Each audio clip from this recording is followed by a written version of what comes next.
ছোটবেলায় হনুমান ছিল খুব দুষ্টু আর খুব শক্ত। একদিন তিনি ভাবলেন, সূর্য তো একটা বড় রসালো ফল, আমি এটা খেয়ে নেব। তখন তিনি জোর করে উড়াই গিয়ে সূর্যকে গিলে নিতে চেষ্টা করলেন।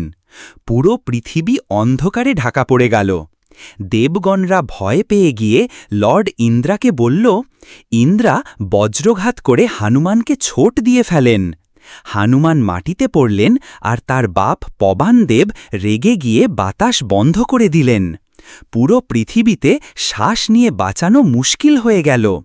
তখন সবাই মিলে হানুমানকে আশীর্বাদ দিল, তিনি আমার কথা ভুলে যাবেন, কিন্তু এক সময়ে যেন স্মৃতি ফিরে আসে আর তিনি আপনার শক্তি বুঝে ব্যবহার করেন।